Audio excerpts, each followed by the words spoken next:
Bon, encore une plateforme qui claque la porte.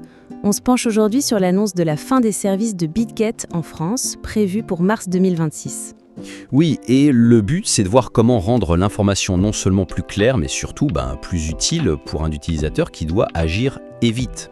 Alors le premier point qui m'a vraiment interpellée, c'est que le document pourrait gagner en clarté en liant plus directement le départ de BitGet à la réglementation MiCA.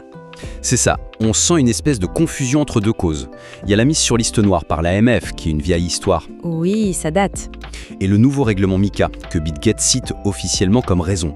Du coup, le lecteur peut s'en demander si c'est une nouvelle soudaine ou la conséquence attendue d'un vieux problème. Exactement. Est-ce que je dois paniquer à cause d'un truc nouveau ou est-ce que c'est juste la suite logique ? Pour renforcer la crédibilité, je pense qu'il serait plus judicieux de remettre le récit dans l'ordre. On pourrait par exemple commencer par expliquer que MiCA impose un agrément obligatoire à partir de 2026. D'accord. Le nouveau cadre, Voilà. Ensuite, on précise que BitGet, n'étant pas enregistré PSAN en France, ce qui est logique vu qu'ils sont sur la liste noire. ne peut tout simplement pas se conformer à temps et doit donc cesser ses activités.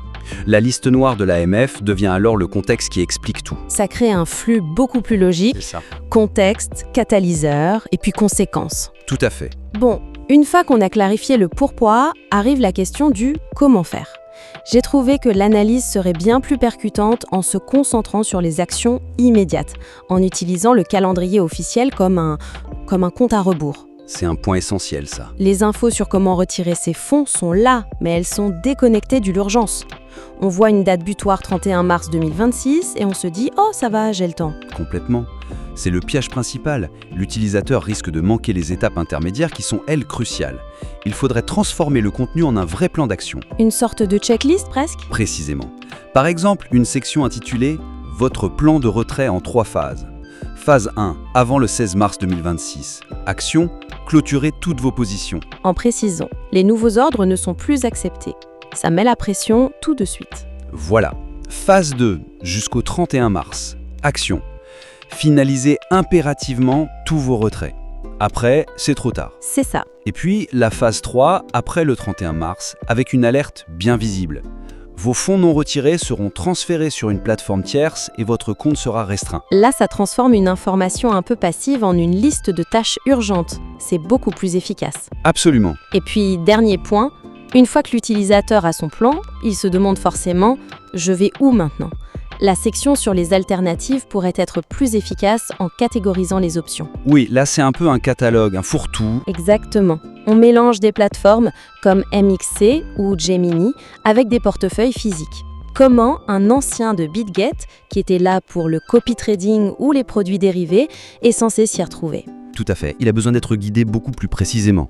On pourrait organiser les alternatives par usage, par besoin. Genre, si vous utilisiez les futurs. Exactement. Pour remplacer le trading de futur, on pourrait citer des plateformes comme Kraken qui sont régulées en France. D'accord. Pour une transition vers une plateforme simple et régulée, là on pourrait mentionner Fineary ou CoinHouse qui sont enregistrés PSAN.